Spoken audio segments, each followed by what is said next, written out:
I was standing right behind the receptionist when my daughter-in-law called to cancel the mother-in-law's room. I heard every single word. She thought I was just some outdated old woman, right up until the manager handed me the penthouse key I'd kept private. That night, the family froze when the conference room screen played back a recording. The truth changed everything. My name is Eleanor Whitfield. At 58, I am the owner and founder of the Harbour and Hearth, though I rarely feel the need to announce it. I built this place from the sand up. I stepped into my own lobby, the familiar scent of sea salt and dark roast coffee a comfort, just as my youngest receptionist, Chloe, looked up with wide, panicked eyes. She was holding the receiver an inch from her ear, as if it were radioactive. I need 5 rooms, adjacent if possible, for the Pierce family. A sharp, clipped voice crackled over the line. And I need to cancel the reservation for the mother-in-law. Just remove it. Lauren, my daughter-in-law. Chloe fumbled, her professionalism warring with her shock. Ma'am, the mother-in-law. That reservation is part of the main booking. Just cancel it, Lauren snapped, her patience gone. Her voice was pure, undiluted entitlement, the kind that views service staff not as people, but as functions. She had booked 5 separate rooms for her side of the family, leaving me, presumably, to find lodging elsewhere for my own anniversary weekend. I walked calmly to the front desk. Chloe looked like she might faint. I simply reached over the marble countertop and tapped the speakerphone button on the console. The sudden amplification made Lauren's voice fill the quiet, vaulted space of the lobby. Absolutely essential my family is prioritized. She can find somewhere else. Just cancel hers. A few guests milling by the grand fireplace paused, their cups halfway to their lips.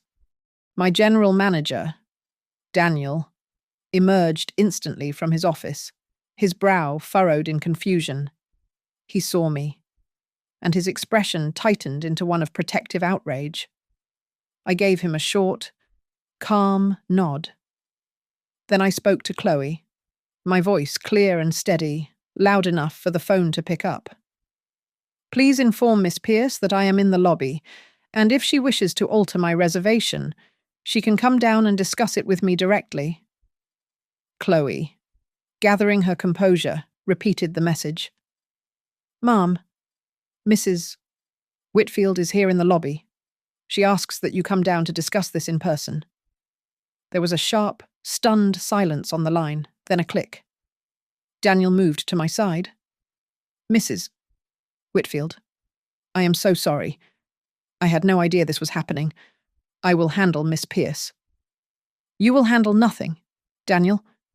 I will, I said quietly. But thank you. Less than 3 minutes later, the elevator doors chimed and slid open. Lauren Pierce, 32, and dressed in aggressively casual luxury that screamed old money she didn't have, strode out, phone clutched in her hand. Behind her, trailing like a reluctant shadow, was my son, Michael, my 33-year-old son.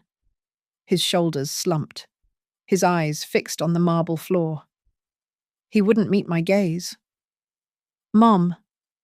Lauren's voice was suddenly liquid honey, a complete and startling pivot from the tyrant on the phone. I was just sorting things out. You know how complicated family weekends are. It was just a small adjustment. Her eyes, however, were not looking at me. They were sweeping the lobby, the custom millwork, the hand-blown glass chandelier, the quiet, understated efficiency of my staff. It was an appraisal, cold and calculating. She still, after all this time, had no idea. She thought I was just a guest here, a +1 staying on my son's dime, an adjustment, I repeated. My voice was even, devoid of the anger simmering beneath the surface. Cancelling my room seems rather more than small. Lauren, well, she sighed, a puff of performative exasperation. My mother and sister needed the space, and you only live an hour away. It just made sense.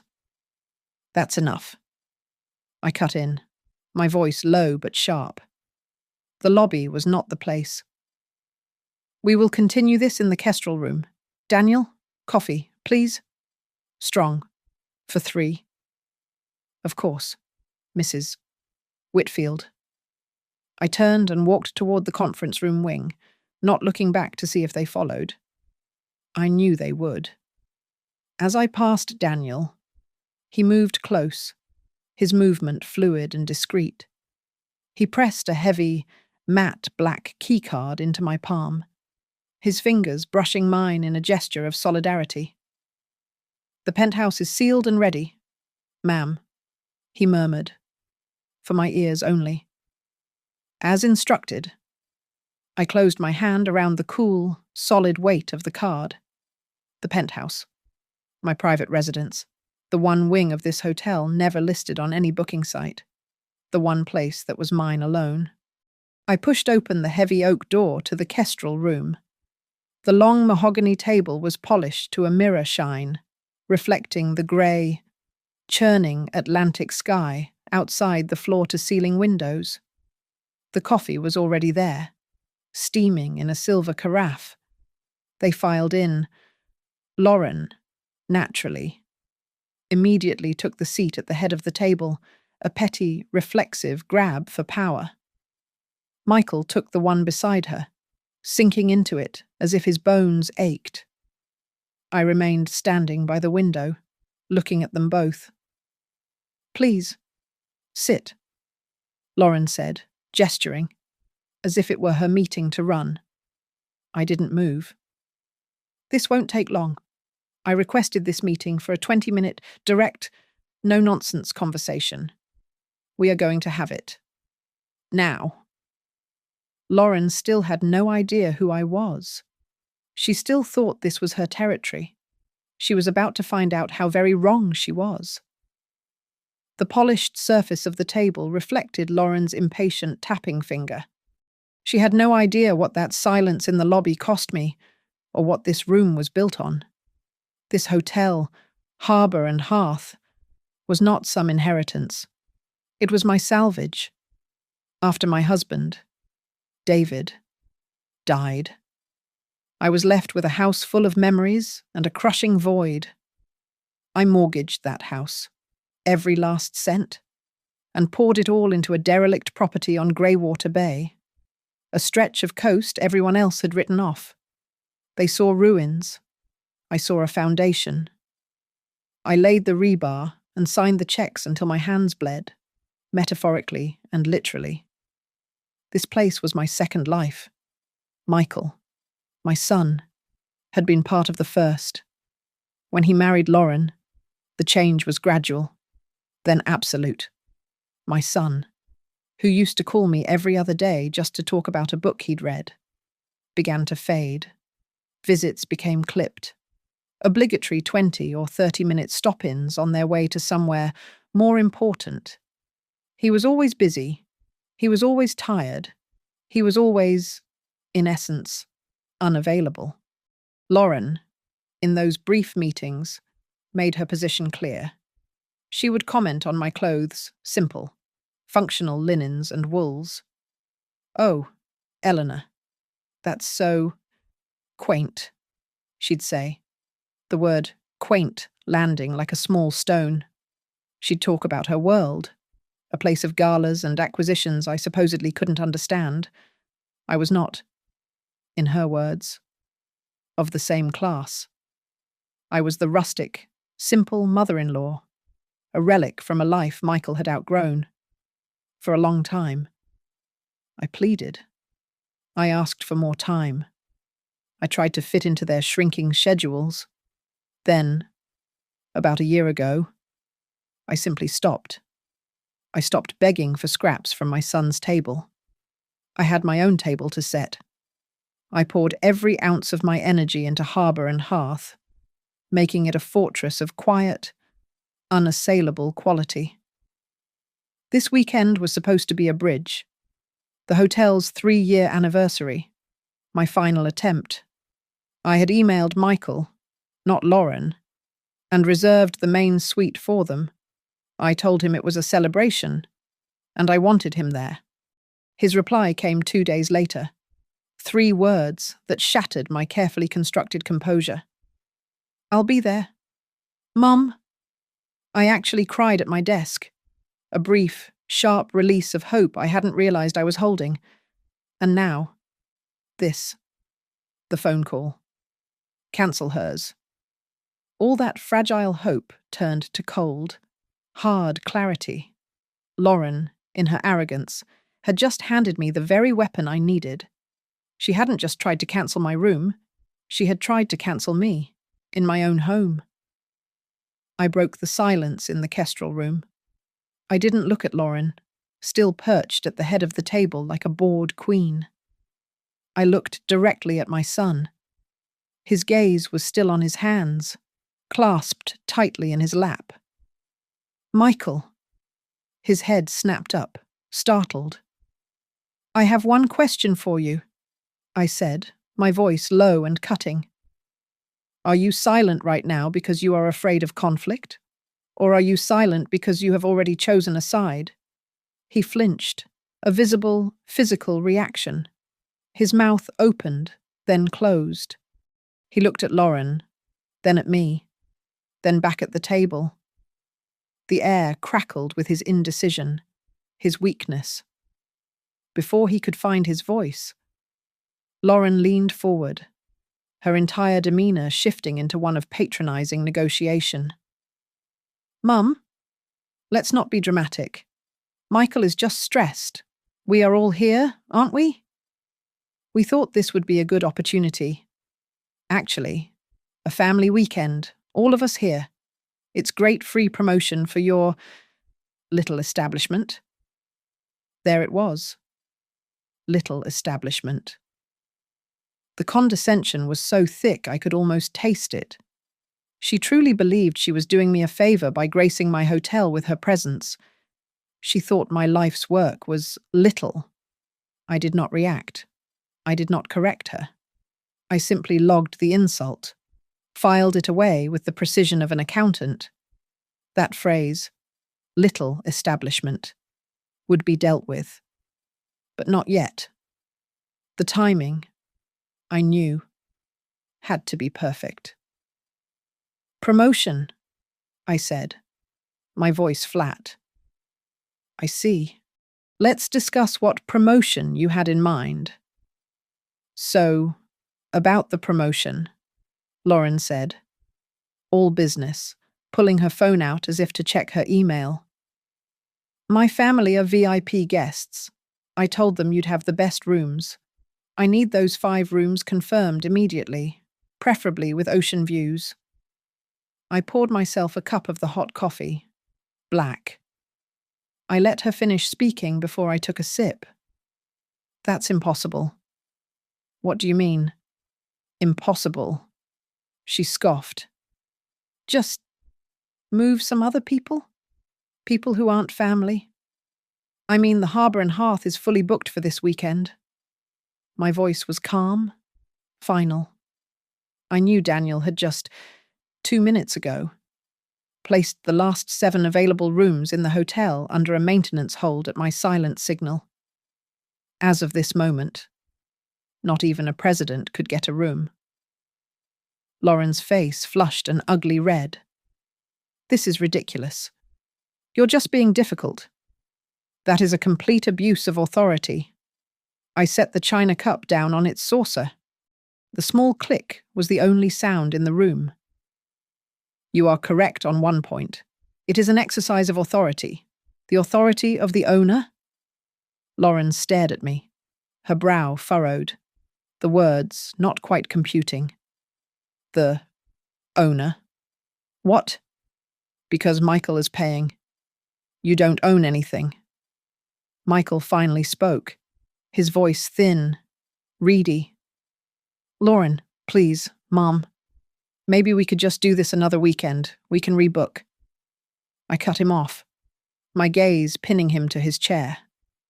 I was done with Lauren's noise. The problem, the real weakness, was sitting next to her. "Michael, when were you planning to tell me?" "Tell you what?" he asked, shrinking. "When were you planning to tell me that you had invited 5 additional people to stay in the main suite I reserved for you and me for my anniversary?" The colour drained from his face. So, he had known. This wasn't just Lauren's manoeuvring. It was his surrender. Lauren saw her advantage evaporating. Her entire posture shifted from aggression to a desperate, brittle plea. "Eleanor, please. You don't understand. My mother, Melissa, and my sister, Evelyn, they're coming expecting the best. My honor is on the line here. If this weekend is a disaster, my mother will never let me hear the end of it." Ah, Melissa. The memory, sharp and humiliating, rose instantly. Our engagement party, years ago, at a club I'd paid for. Melissa, spotting me arranging a centerpiece the florist had botched, had pressed a $20 bill into my hand and said, "Be a dear and fetch me a gin and tonic. Will you? The help here is so slow." She thought I was a waitress. I brought her the drink. I even kept the $20.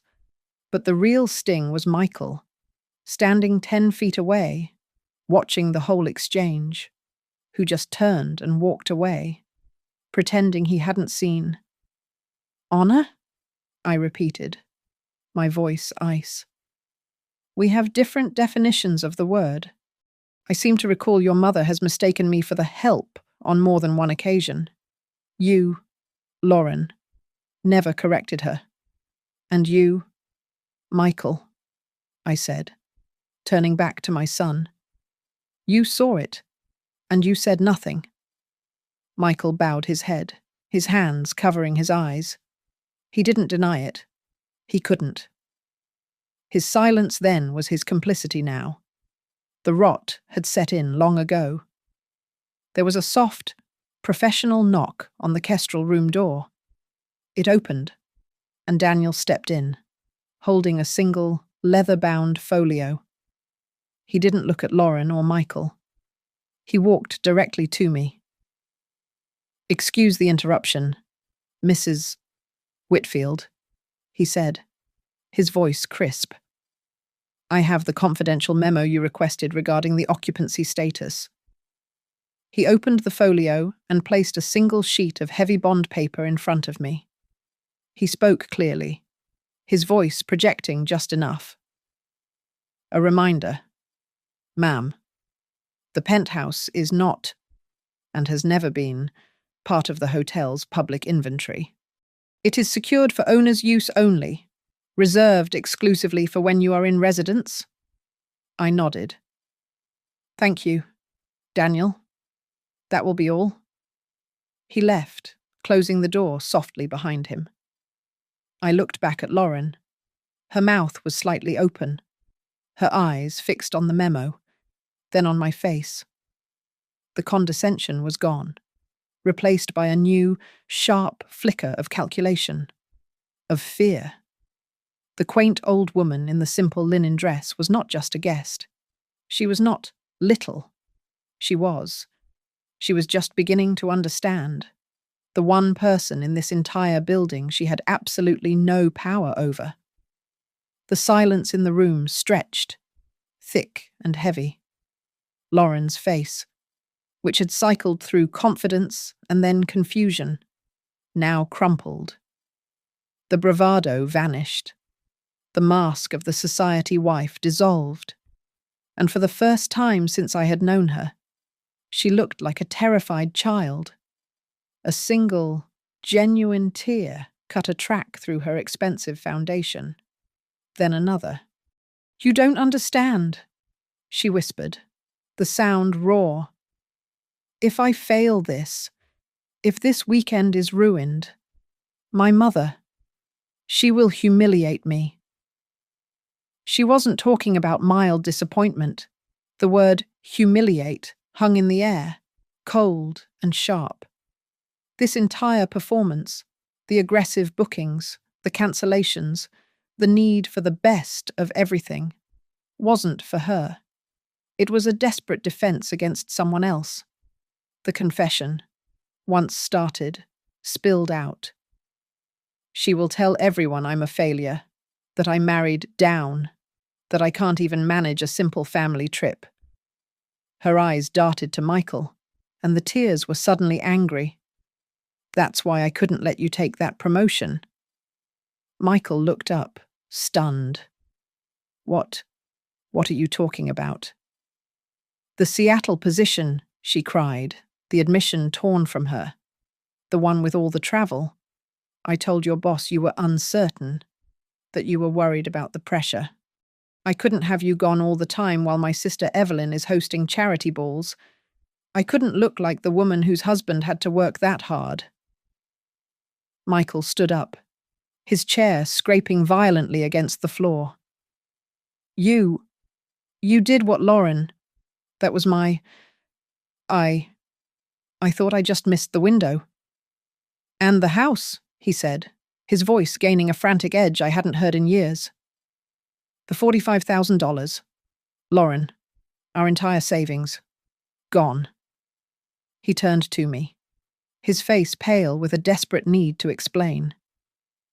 She spent $45,000 on a new patio and a water feature for the garden. Why? So her mother would be impressed when she visited. She told me it was an investment. It was to look the part. The room was silent, the ugly, rotting beams of their marriage suddenly exposed. Lauren sobbed, her head in her hands. You don't know what it's like. You don't know what she's like.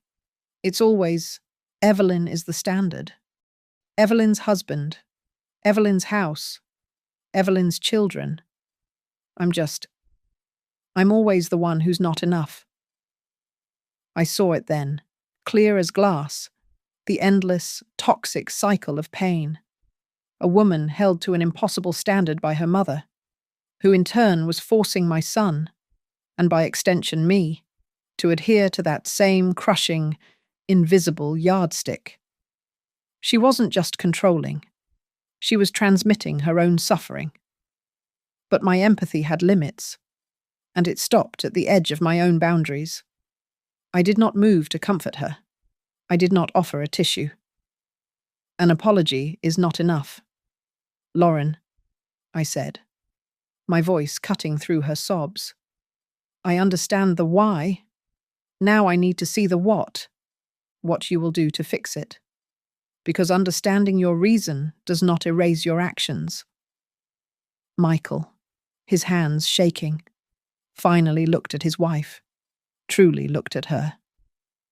If everything, every promotion, all our money, if all of it was just for your mother, Lauren, where are we in any of this? Was us ever even real? Before she could answer, the same soft, professional knock came at the door. Daniel entered, holding not a memo, but a slim, bound document. He walked to the table and placed it in front of me. The Internal Policy Manual, Mrs. Whitfield, as you requested. Page 12, Section 4. I didn't pick it up. I slid it across the polished mahogany toward Lauren. You're a very good reader. Lauren, please, read Section 4, aloud, for Mr. Matthews. She looked at me, bewildered, her face stained with tears. She picked up the manual. Daniel stood beside her, his posture respectful but utterly unyielding. He was no longer just Daniel. He was the hotel. He was the rules. Lauren's voice was a hoarse whisper. Section 4. Guest reservation integrity. Louder, please, I said softly. She cleared her throat, her entire body shaking with humiliation. It is against harbour and hearth policy for any guest, associate, or visiting party to attempt to usurp, modify, or cancel another confirmed guest's reservation without their direct, verifiable, in-person consent. Violation will result in a review of the offending party's reservation status, up to and including immediate cancellation of their entire booking. She finished. The room was deathly quiet. She had just read her own sentence. She was red from her neck to her hairline, shamed not by family drama, but by the cold, impartial word of a policy she had violated. She finally looked at me, the last of her fight gone. I don't know any other way, she whispered. I don't know how to do any of this without trying to control it. Daniel knocked, and this time, he entered without waiting for an answer. He wasn't carrying a memo or a policy book. He held a small black velvet tray, and on it rested the single, matte black keycard. He walked not to me, but to the centre of the table, placing the tray down with a quiet reverence, as if setting a diplomatic treaty. Mrs. Whitfield, your penthouse key, as requested. It was a performance, and it was devastating. Lauren was completely, utterly still. She stared at the key as if it were a scorpion. This was the one, final, undeniable fact that shattered her entire narrative. This wasn't just a little establishment I worked at or was being treated to. I was the one who lived in the part of the hotel she didn't even know existed. Michael, however, wasn't looking at the key. He was looking at me. The shame and fear that had hunched his shoulders for years seemed to be evaporating. His expression was one I hadn't seen since he was a boy, a look of startled rediscovery. He wasn't seeing the quaint mother-in-law. He was seeing the woman who built this building around them. The captain he had forgotten was at the helm. I picked up the key, its solid weight a comfort in my palm, and slid it into my pocket. I didn't smile. I didn't gloat. I simply reclaimed my property. I turned my full attention to my son. Michael, this anniversary weekend was meant for us. That has not changed. This weekend is for you and me. The words landed, and Lauren flinched as if struck. The terror returned to her eyes, sharper this time. Wait. What? What about my family? My mother and Evelyn? They're on their way. They're going to be here in an hour. Where are they supposed to go? What am I supposed to tell them? I looked at her, my gaze even. They are not my concern. Lauren, their expectations are not my responsibility. But, I said, turning to the phone console on the wall, I am not a cruel woman. I pressed a single speed dial button. Sarah, good afternoon. It's Eleanor Whitfield. I'm very well, thank you. I have a situation I'm hoping you can help with. I need a block of rooms for this afternoon's check-in. 5. If you have them. Yes, I know. It's the height of the season. I would consider it a significant personal favor. I listened, holding the receiver. Lauren was watching me, her mouth slightly open, her breath held. The Lighthouse Inn, I said, covering the receiver and speaking directly to her. It's clean, it's respectable, and it's a 10-minute walk from here. They have 5 standard rooms available. The rate is acceptable. It is the only option. I uncovered the phone. Sarah, you are a lifesaver. Please hold those 5 rooms under the name Pierce. My daughter-in-law will be calling in the next 5 minutes with a credit card to secure them. Yes. Thank you. I owe you. I hung up the phone. Lauren looked shattered, but also relieved. I am not doing this for you, Lauren, I said, my voice quiet but firm, leaving no room for misunderstanding. I am doing this to stop the cycle. You were about to be humiliated by your mother. I am stopping that. You attempted to humiliate me. I have stopped that. 2. The chain of women tearing each other down to feel powerful. It ends. Today. In this room. Her hands were shaking. She picked up her phone, her fingers fumbling as she unlocked it, presumably to call the Lighthouse Inn. Michael, I said. I will be in the penthouse. You can come up when you are ready. Mum? Wait, he said, his voice rough. He looked at Lauren, then at me. I need a room. A separate room. Just for tonight. He wasn't asking Lauren. He was asking me. I need time. I need to think. Of course, I said instantly. Daniel, who had been a silent, professional statue by the door, nodded once. I will arrange the king view on the 4th floor immediately. Thank you, Michael breathed, sinking back into his chair as if his legs could no longer hold him. As I turned to leave, my own phone vibrated in my pocket. I pulled it out. A text message from Lauren. It was only 3 words. Thank you. I'm sorry. There were no emojis, no exclamation points, no defensive shell. It was, I realized, the first completely honest thing she had ever sent me. Mrs. Whitfield, Daniel said, holding the door for me. Shall we schedule a brief meeting tomorrow morning, say 9 a.m., back in this room, just to ensure all parties are clear on the weekend's arrangements, for transparency? An excellent idea. Daniel, 9 a.m. it is. I stepped out of the conference room, the heavy door clicking shut behind me. I didn't go to the private elevator. Instead, I walked to the grand set of windows at the end of the lobby, the ones that looked out over Greywater Bay.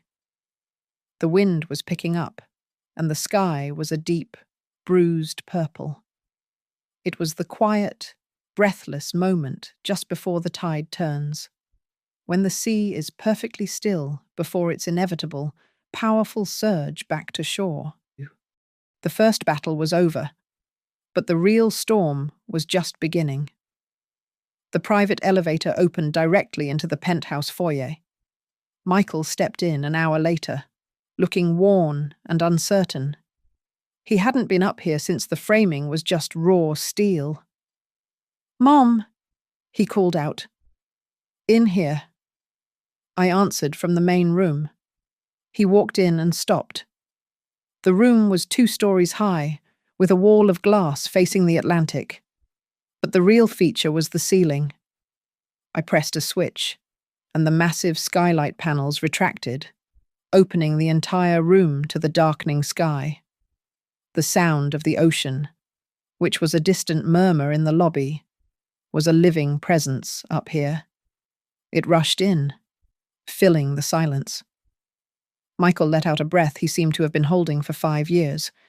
He just stood there, breathing deeply.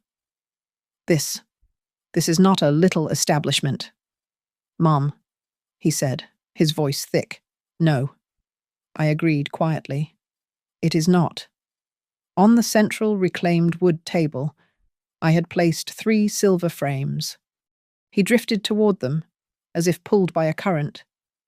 They were old photos, one of him, age 10, on his father's shoulders on this very beach, one of his father, David, blueprints in hand, standing where the hotel was now just a sketch. The last, one of all 3 of us, wind-blown and laughing, from a time before life became so complicated. He picked up the one of him and his dad. He ran his thumb over the glass, his back to me. He didn't say anything. but I saw his shoulders tighten. He didn't need to speak. The silence was full of memory. "Dinner is on the terrace, when you're ready," I said, giving him the space.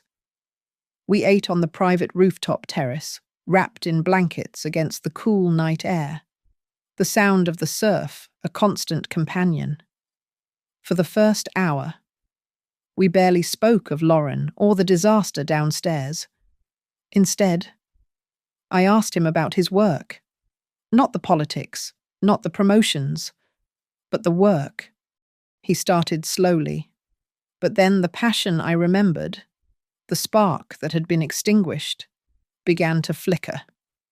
He talked about his dreams of architecture, the ones he'd had before he took the safe corporate job. He talked about lines and sustainable materials, and the way a building should feel like it grew from its landscape. I listened. I simply listened, for the first time in years, to my son. "The Shoreline Bar, downstairs," I said, setting my wine glass down. "It's the one part of this hotel I've never been happy with. The flow is wrong. The light is terrible in the afternoon. It feels temporary." He nodded, already visualizing it. "It's disconnected from the view. You have that whole west-facing wall, and the bar fights it." "Try redesigning it for me," I said, as casually as I could. "Just as an idea." His head came up, his eyes meeting mine. "You're serious?" "I don't make frivolous offers about my hotel, Michael." A slow, genuine smile spread across his face. It was the first one I had seen in what felt like a decade, a smile that reached his eyes. "Okay. Yeah. I'll get a sketch pad from the gift shop. I'll draw it by hand tonight." After dinner, we walked along the old wooden boardwalk that traced the edge of the hotel property. The moon was high, casting a silver path on the water. The waves crashed and retreated, a steady rhythm that covered our own comfortable silences. There was no pressure to fill the air. My phone buzzed in my pocket. I pulled it out. A text from Lauren. "My mom is complaining about everything. The beds at the lighthouse are lumpy. The wallpaper is tacky. She's demanding a refund. I'm so tired." I stood for a moment, the salt spray on my face, and typed back 2 words. "Set boundaries." I put the phone away. "Lauren?" Michael asked, already knowing. "Her mother is being difficult." He sighed, leaning against the railing and looking out at the black water. That's her normal." He was quiet for a long time. "She's why I didn't get the Seattle promotion? The one I told you about?" "I gathered that," I said gently. "She sabotaged it. She called my boss. She told him I was unstable. Worried about the pressure?" He said the words as if they were poison. And I believed it. I believed I'd just failed, that I wasn't good enough. I didn't say, "I told you so." I didn't blame him. I didn't criticize his choice in a partner. I just stood beside him, a solid presence, and asked the only question that mattered. "What do you want, Michael?" Not what Lauren wants, not what her mother demands. What do you want? He turned to look at me, his face illuminated by the moonlight. The lost boy was gone. In his place was a man, tired and scarred, but finally awake. "I want to choose for myself this time," he said, his voice firm. "I want to take that job, or one like it. I want to draw again, starting with your bar." We walked back to the penthouse. I poured 2 small glasses of a 20-year-old single malt, my husband's favourite. I handed one to Michael. We stood by the massive, open window, the ocean air swirling around us. I raised my glass. "To truth," I said. He raised his eyes clear and steady. "And to healthy borders." We touched glasses. The sound was a small, clear chime against the roar of the sea, the peace of the penthouse, and the quiet satisfaction of the previous night was shattered at precisely 9:05 on Saturday morning. Daniel's voice over my private line was clipped and urgent. "Mrs. Whitfield? Code escalation? Lobby?" He didn't need to say another word. I took the private elevator. As the doors slid open, the sound hit me like a physical blow, a high, grating, nasal voice that sliced through the curated morning calm of my lobby. "This is completely, utterly unacceptable. I demand to speak to the highest authority, the general manager. Right now. This is a bait and switch." There she was, Melissa Pierce, Lauren's mother, planted in front of the reception desk as if she owned it. She was flanked by her sister, Evelyn, the famous Standard, and two other women who looked like slightly faded copies of her. They were an invading force, radiating an identical, toxic aura of aggressive privilege.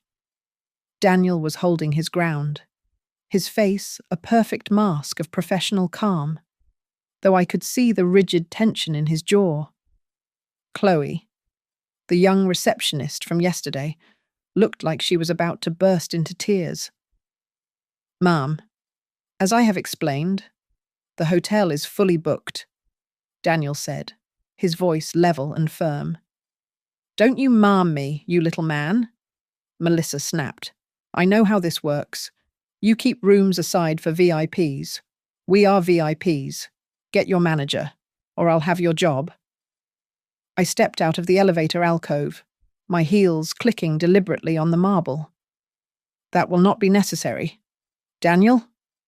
All four women turned in unison. Melissa's eyes swept over my simple cashmere trousers and silk blouse. Her lips curled into a sneer of pure, immediate condescension. She recognized me from the engagement party, the help. "You!" she scoffed, waving a dismissive hand. "I'm not talking to the staff. I want the person in charge." Daniel stepped slightly to the side, a perfect, subtle gesture of alignment. "Madam, this is the highest authority. This is Eleanor Whitfield, the owner of Harbour and Hearth." Melissa's jaw snapped shut. She looked from Daniel to me, and back again. The confusion warring with her rage was deeply satisfying. Evelyn, beside her, merely looked bored and annoyed, as if this was all terribly beneath her. "Owner." Melissa recovered, her voice dripping with sarcasm. "Oh, I see.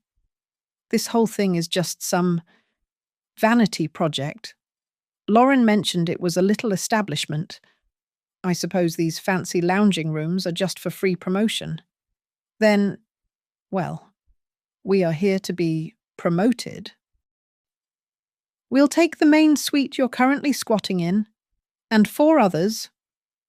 Before I could even form a reply, Daniel slid a heavy, leather-bound folio across the marble desk. "Our public rate card, ma'am," he said, his voice projecting into the sudden quiet.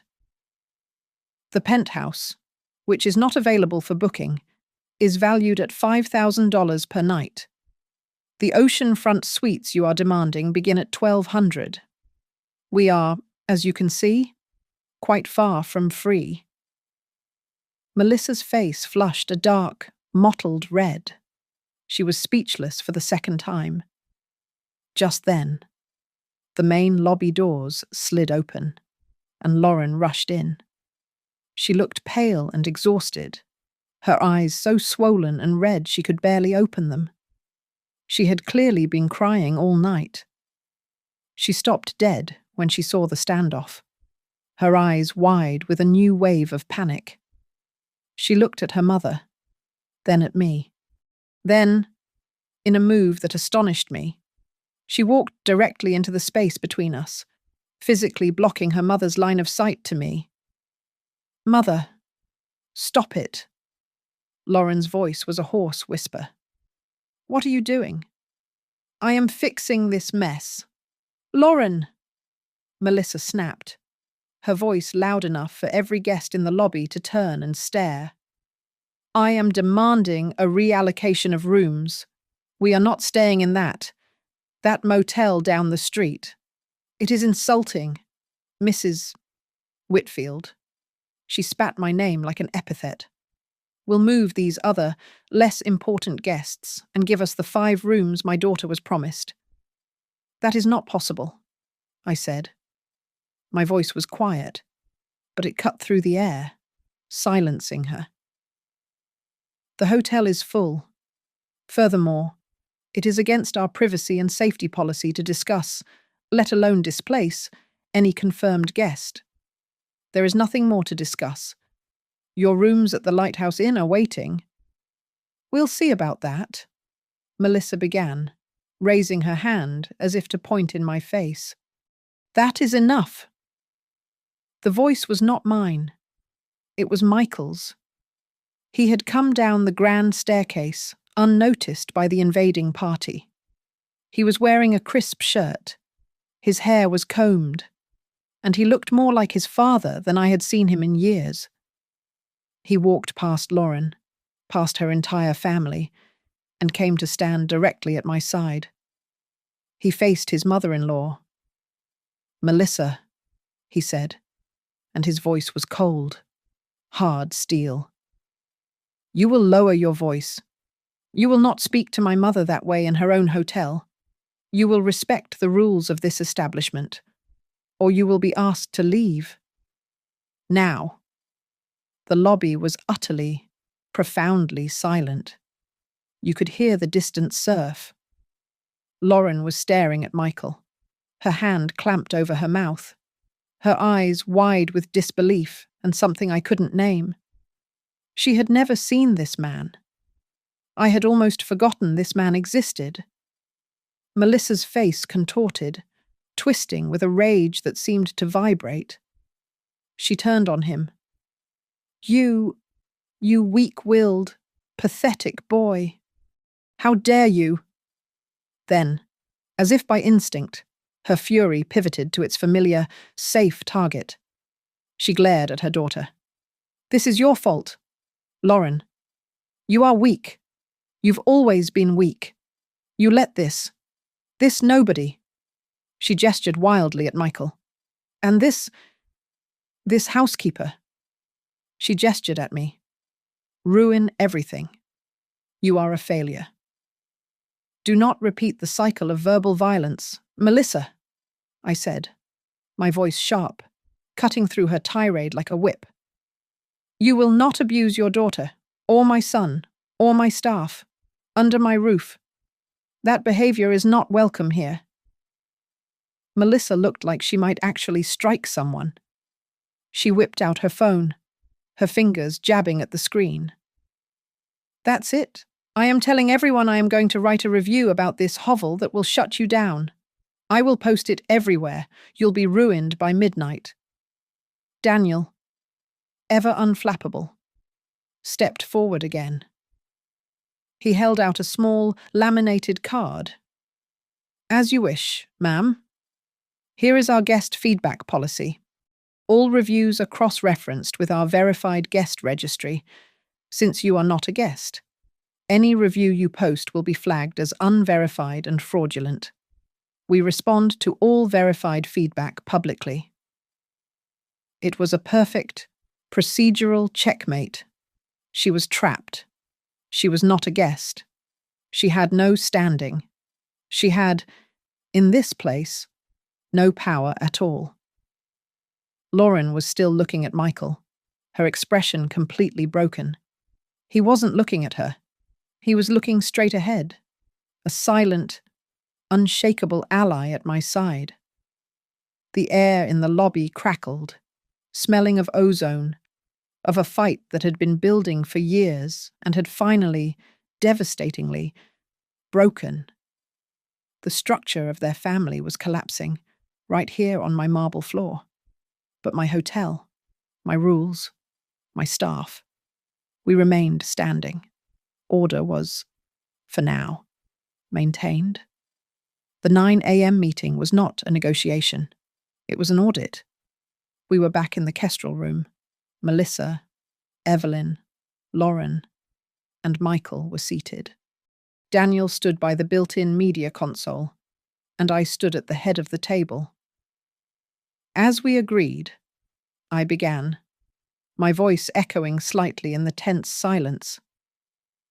This is a meeting for transparency, to ensure every party understands the events of the last 24 hours, so there are no further miscommunications.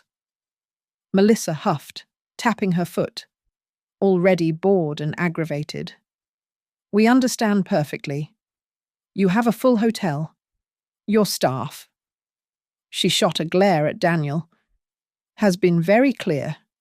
Can we go now? Not yet, I said. To understand the present, we must first be perfectly clear on the past. Yesterday's conflict did not begin in the lobby. It began with a phone call. Daniel, if you would. Daniel stepped forward, his demeanor that of a calm, procedural witness. As a matter of hotel policy, and in accordance with state law, all calls to our reservation desk are recorded for training and security purposes. Callers are advised of this by an automated greeting before they are connected. He touched a control on the screen. And then, the room was filled with Lauren's voice. It was not the hushed, tearful whisper from yesterday afternoon. This was the voice from the day before, the one I had heard over the speakerphone. Sharp, entitled, and utterly dismissive. I need 5 rooms, adjacent if possible, for the Pierce family.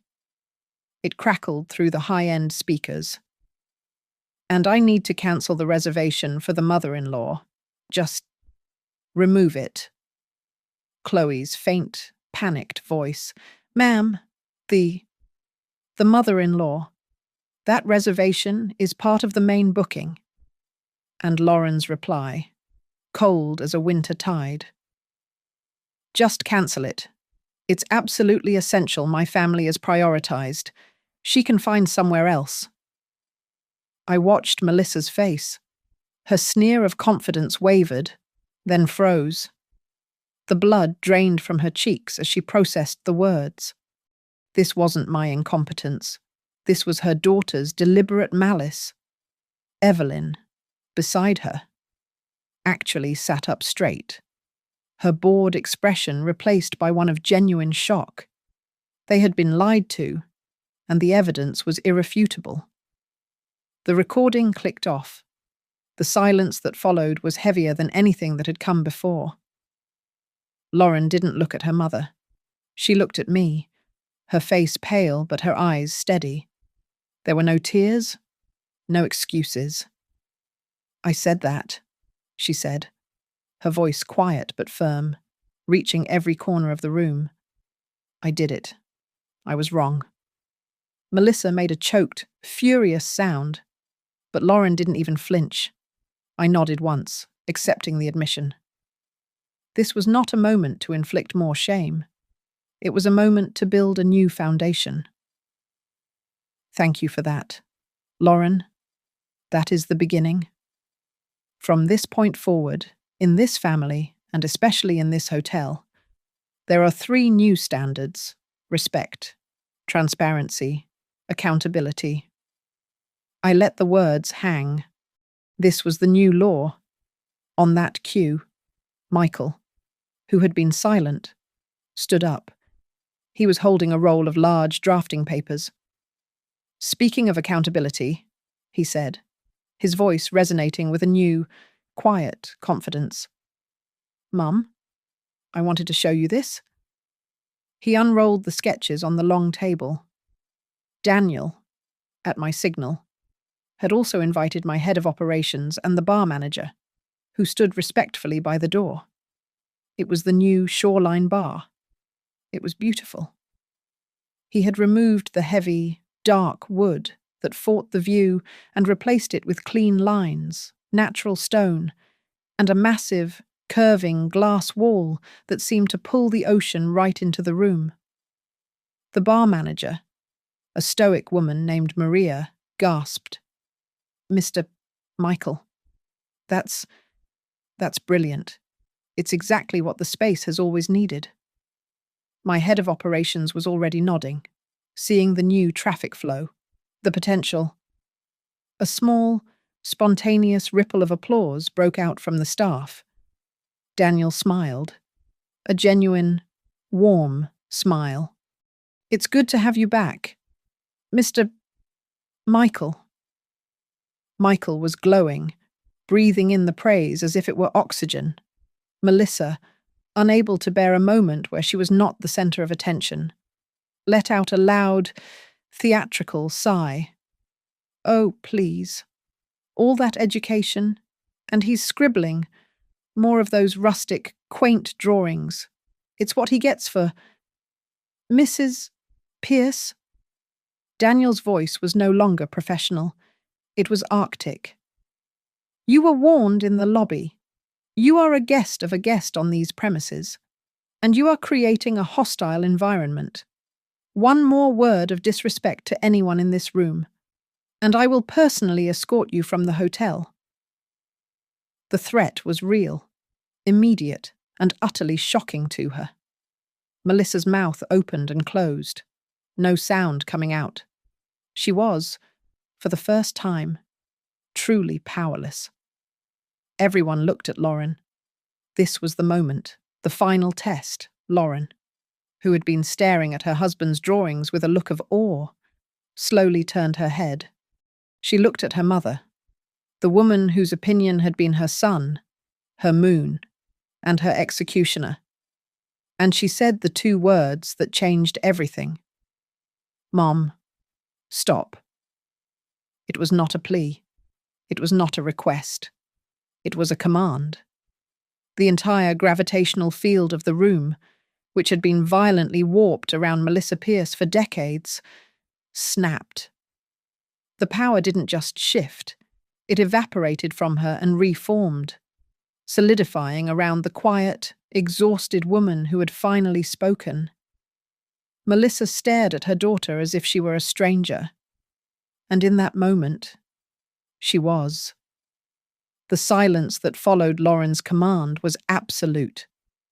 Melissa looked as if she had been slapped, her mouth opening and closing, but no sound coming out. The transfer of power was complete, and it had been devastatingly simple. Michael let out a long, slow breath. He turned his gaze to his wife. It was not a look of victory or anger, but of a weary, final clarity.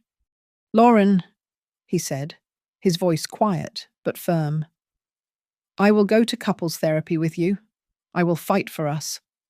But only if you go to individual therapy. First." This was his boundary, the non-negotiable term. Lauren, her back still partially to her mother, closed her eyes for a brief second.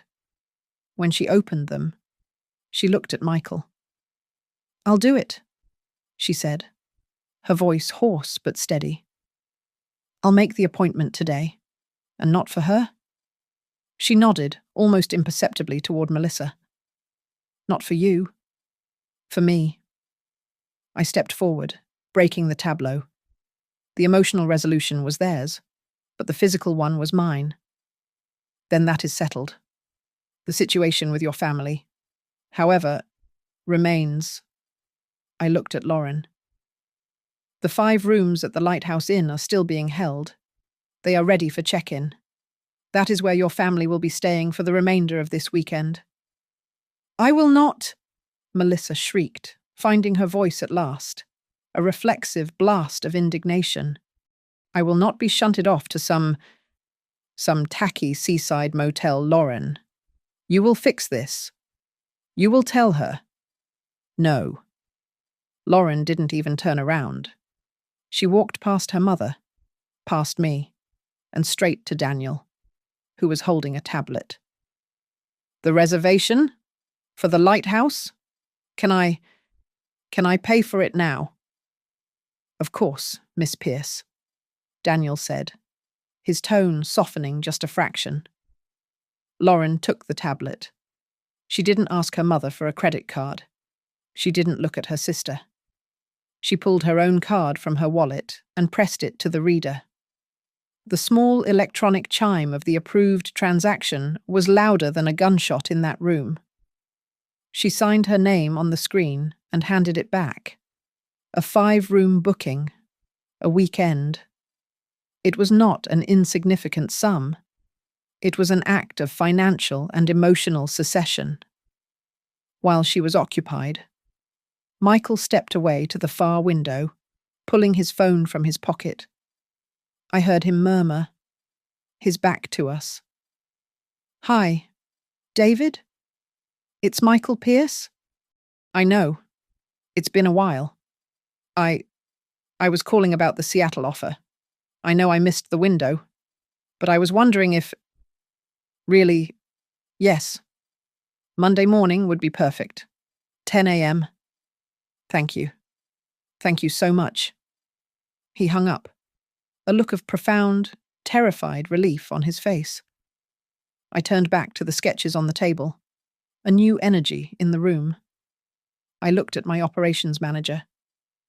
This, I said, tapping Michael's drawing, is the new shoreline bar. It is approved. I want a full budget and timeline on my desk by Tuesday. I want construction to start in 2 weeks. Michael. I looked at my son. Your deadline is 6 weeks. I want this done by the holiday rush. 6 weeks, he stammered, his eyes wide. 6 weeks, I confirmed.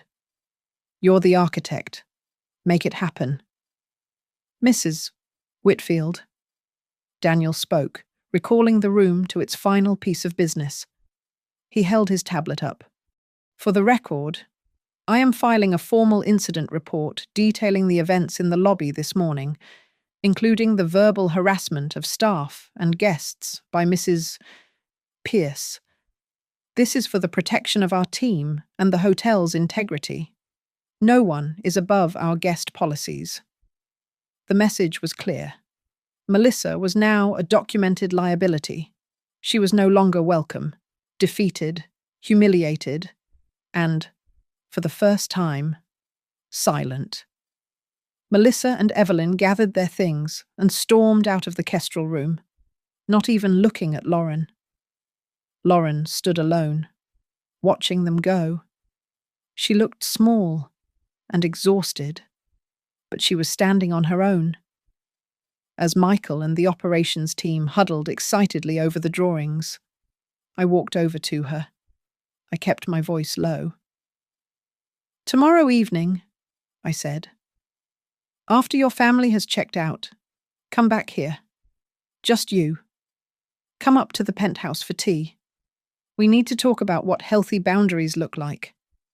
She looked up at me, her eyes raw and red, but clear. She swallowed, trying to find her voice. She nodded once. Thank you, she whispered. And then, so quietly I almost missed it, the word strained and foreign on her tongue, but utterly real. Mom. I gave her a single nod of acknowledgement and turned to look out the window. The sky over Greywater Bay had turned a deep, ominous charcoal. The wind was whipping the waves into whitecaps, and the air felt heavy, charged with ozone. The day's skirmishes were over, but I knew. As I watched the storm front roll in, the final battle was still to come. Sunday evening brought the storm I had been waiting for, the real one, not the one made of wind and rain, which had already passed.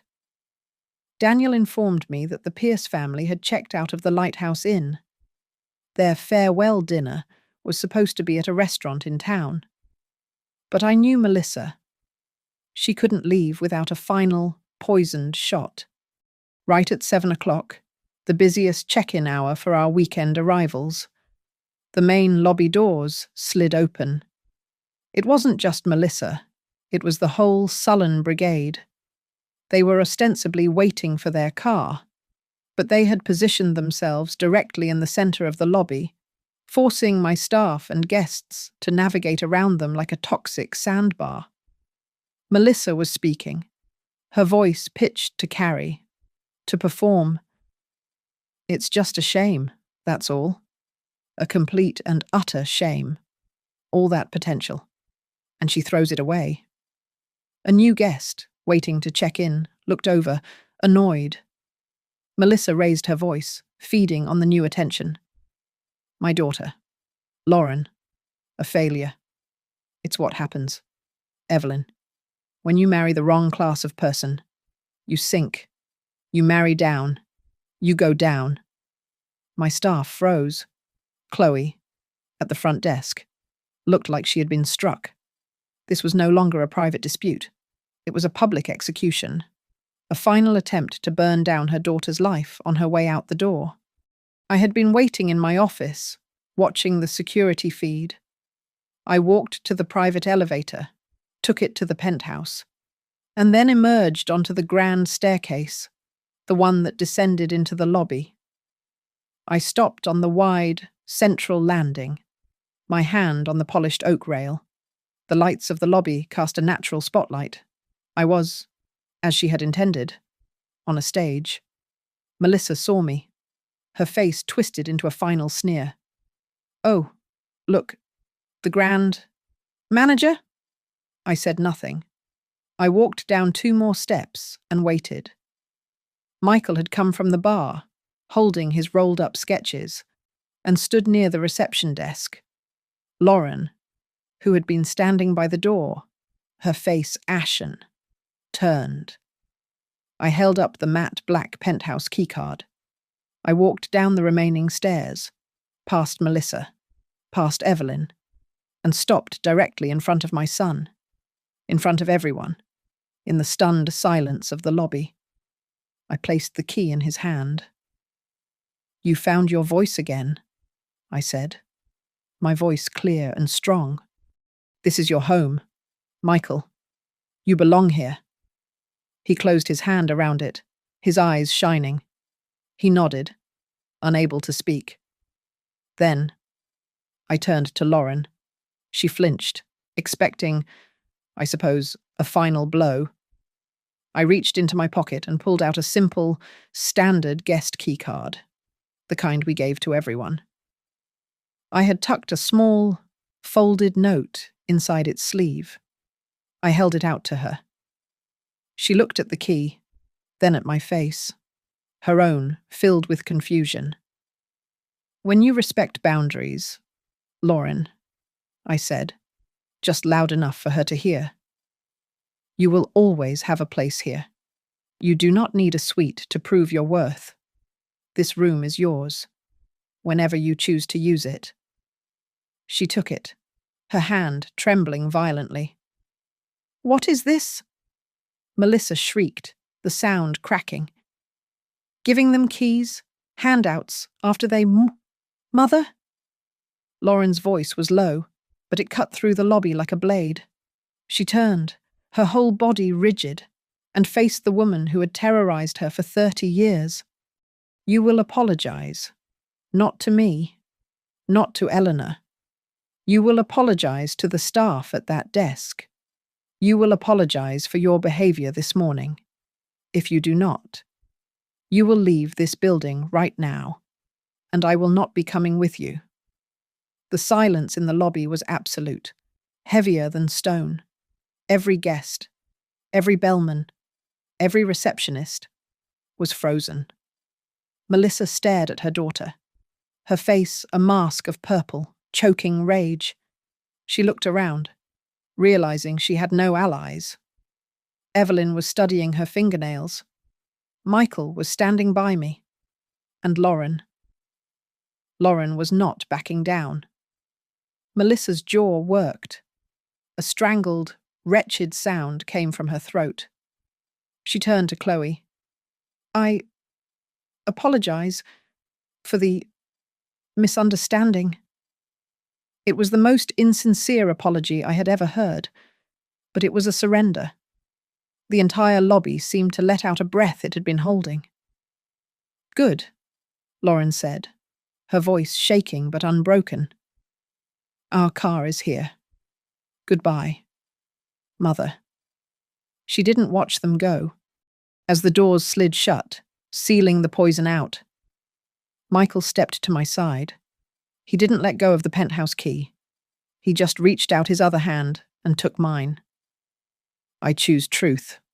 Mum, he said, his voice thick. No more fear. I squeezed his hand. I turned and walked behind the front desk, past a smiling, teary-eyed Chloe. I picked up the leather-bound day ledger, the official log of the hotel, under the final entry for Sunday. I signed my name. The cycle was broken. No one here would be made small so that another could feel tall. The debt was paid. Later that night, long after Michael and Lauren had gone together to talk, I stood in the main lobby. Daniel was dimming the grand lights, one by one, bringing the day to a close. Through the massive glass walls, the Atlantic was dark, steady, and calm. The tide was coming in, regular as a heartbeat. On my own keyring, where the penthouse key used to be, there was now an empty hook, a space, a blank spot, waiting for whatever came next. It was the feeling of freedom, of peace. The final knot of the story, pulled tight and secure, not by anger, but by choice. Thank you all for listening to my story. Please comment below where you are listening from. Let's connect and share your thoughts. Remember to subscribe to Grandma's Family Diary, like this video, and give it an extra boost by hitting the hype button so this story can be heard by more people.